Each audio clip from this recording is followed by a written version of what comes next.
यही दुर्भाग्य की बात है कि अरुणाचल में ओपोजिशन नहीं है।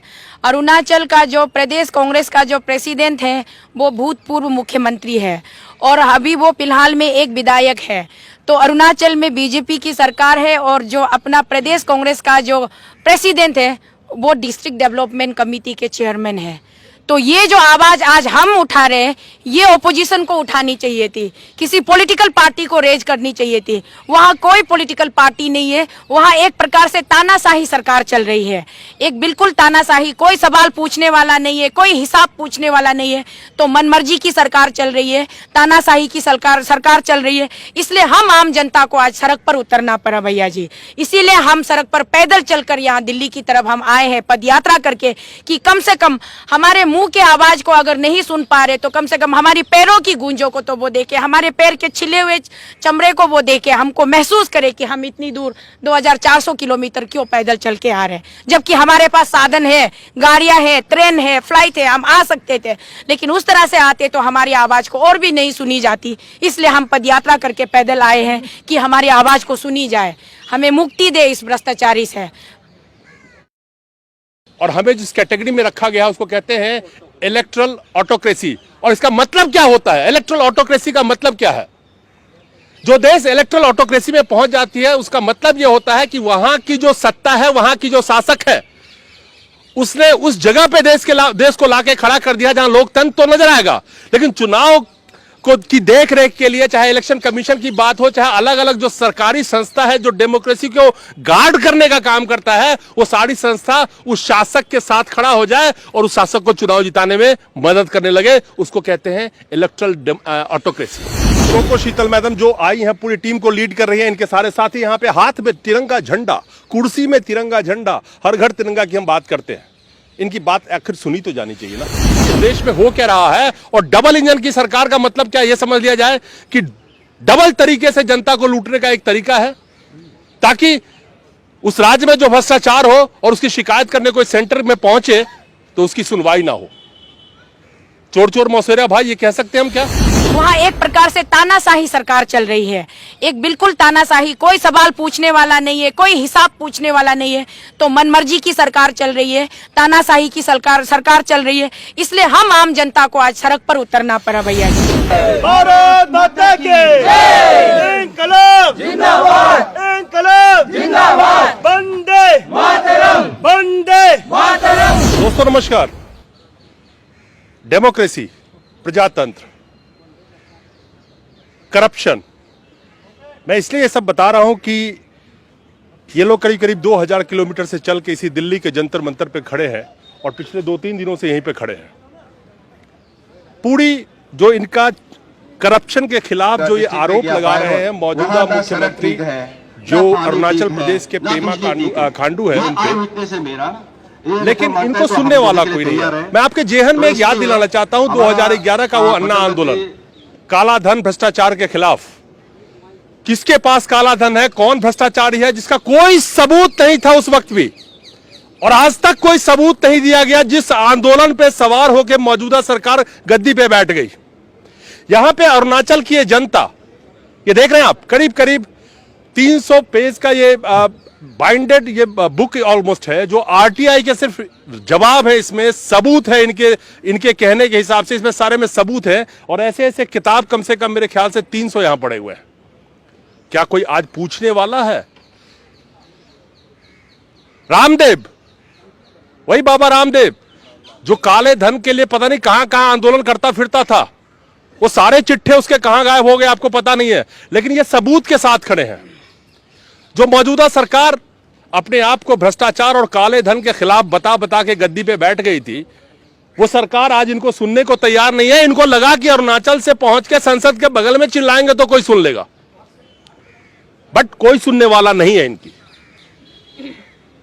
डेमोक्रेसी 2014 में, मैं इसलिए कह रहा हूं कि आपको यह समझना पड़ेगा कि इस देश में हो क्या रहा है। और डबल इंजन की सरकार का मतलब क्या, यह समझ लिया जाए कि डबल तरीके से जनता को लूटने का एक तरीका है, ताकि उस राज्य में जो भ्रष्टाचार हो और उसकी शिकायत करने कोई सेंटर में पहुंचे तो उसकी सुनवाई ना हो।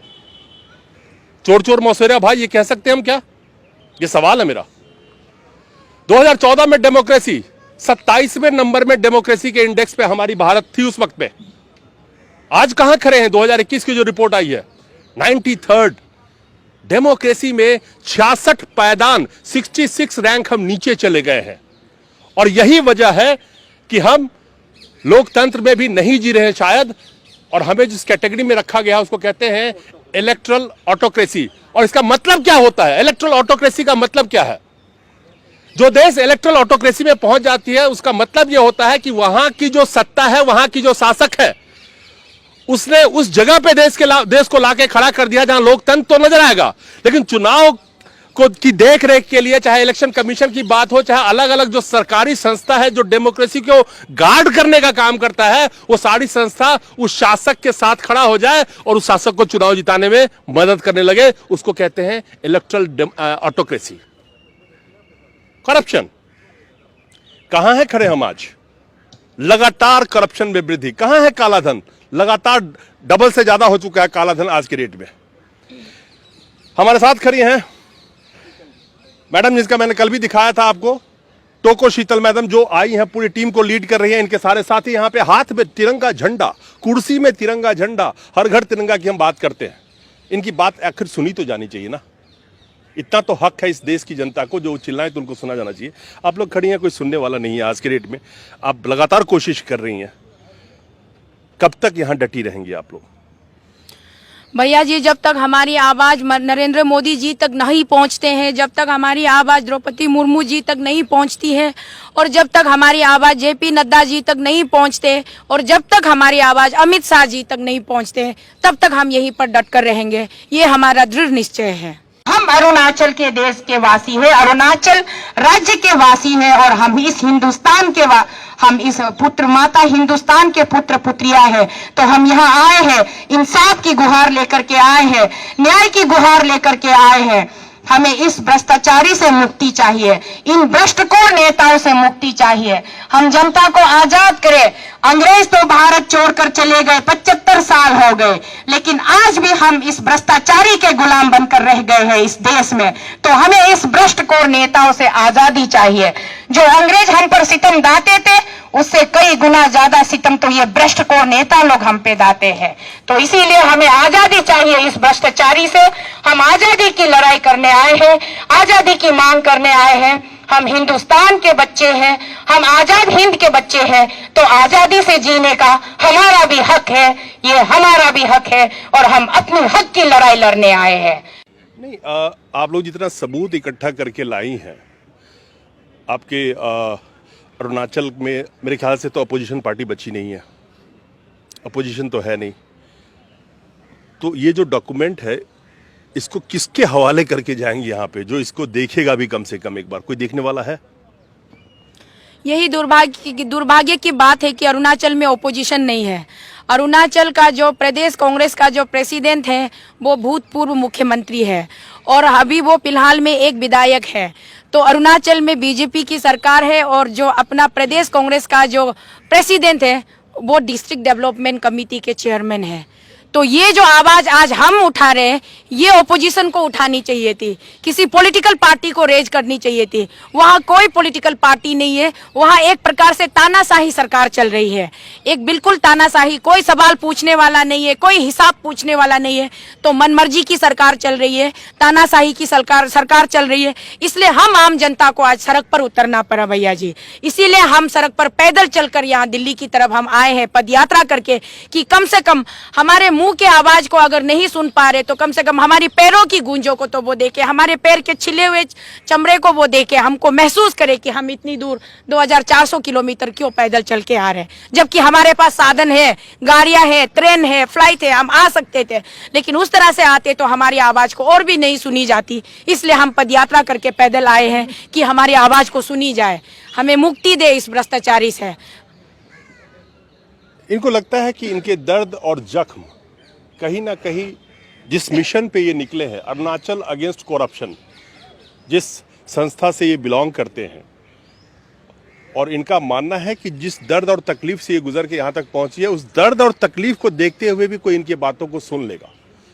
लेकिन सवाल यह है कि जनता को आज समझना पड़ेगा, लोकतंत्र में विपक्ष की जो भूमिका बनाई गई थी इसलिए बनाई गई थी कि कहीं की भी सरकार हो, चाहे राज्य हो चाहे सेंटर में हो, उस पे अंकुश लगा रहे, वो निरंकुश ना हो जाए। और यही वजह थी कि हमारे लोकतंत्र का जो निर्माण किया गया था उसमें विपक्ष की भूमिका बहुत ही अहम है। मैं ये कह सकता हूं कि सरकार से ज़्यादा विपक्ष की भूमिका होती है। जिस तरह से 2014 से पहले अनेक मुद्दे पे मौजूदा सरकार ही विपक्ष में बैठती थी और बड़ी मुखरता से अपनी बातों को उठाती थी, और विपक्ष का यही रोल होता है। लेकिन जब विपक्ष ही नहीं रहेगा तो ये जनता चिल्ला रही है कि इनकी आवाज़ को कौन उठाएगा। ये लोकतंत्र का वसूल था। आज विपक्ष नहीं है। आप भी खड़े हैं यहाँ पे, क्या लगता है कोई सुनेगा? सुनना चाहिए हमारा प्रधानमंत्री, क्योंकि उन्हीं के पास आया है हमें अपना जो विचार था उसको रखने के लिए। शीतल मैम, कब तक यहाँ पे आप लोगों का इरादा है रुकने का? भैया जी, हम तब तक रुकेंगे जब तक हमें प्रधानमंत्री जी से अपॉइंटमेंट नहीं मिल जाता है। हम अपनी मेमोरेंडम अपनी हाथों से उनको देना चाहते हैं। इस तरीके से पहले भी हमने बहुत सारे मेमोरेंडम्स उसको बाय ऑफिशियली हम सबमिट कर चुके हैं, लेकिन उनका कोई रिस्पॉन्स नहीं मिला है। अब की बार हम ये दृढ़ निश्चय लेकर आए हैं कि हम उनसे मिलें, वो हमसे मिलने की जहमत करें और हमसे हमारा मेमोरेंडम वो स्वीकार करें। मेमोरेंडम देना चाहती हैं, अपनी बातों को आगे रखना चाहती हैं, करप्शन के चार्जेस जो ये बता रही हैं उसके लिए सबूत पेश कर रही हैं। मैं कहता हूं कि ये गलत हो सकती है, मैं यही कहता हूं कि यही गलत हो सकती है, लेकिन आखिर उसको सुनने में और चेक कराने में क्या जाता है? अगर पूरी अरुणाचल की एक तरह से ये जनता आई हुई है यहाँ पे, तो उसको चेक करने में कोई एतराज़ नहीं होना चाहिए। अपनी बातों को रखने का इनका भी हक है। खैर, आप भी अरुणाचल से आए हैं? जी जी, मैं भी। क्या लगता है यहाँ पे कब तक टिके रहेंगे?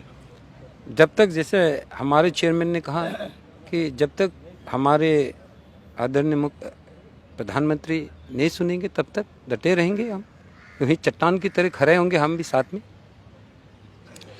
चलिए, बहुत उम्मीद लगा के बैठे हैं मौजूदा प्रधानमंत्री नरेंद्र मोदी जी से ये लोग, और यही इनका कहना है। मैं तो इनके स्टेज पे सुन रहा था, कोई कहते कि हमारे पिता तुल्य हैं, कोई कह रहे थे मेरे कुछ ऐसी बातें कर रहे थे। तो इनकी उम्मीद बहुत ज़्यादा है। यहाँ पे मैं देख रहा था अरुणाचल से मोदी मिशन 2024 के भी लोग आए हुए थे, तो वो भी इनके मंच पे आए हुए थे और वो भी अपील कर रहे थे कि प्रधानमंत्री जी को इनकी बातें सुननी चाहिए। कब सुनेंगे, ये सवाल शायद इनके जेहन में भी है, और यही सवाल मैं आप पे छोड़ के जा रहा हूँ। नमस्कार।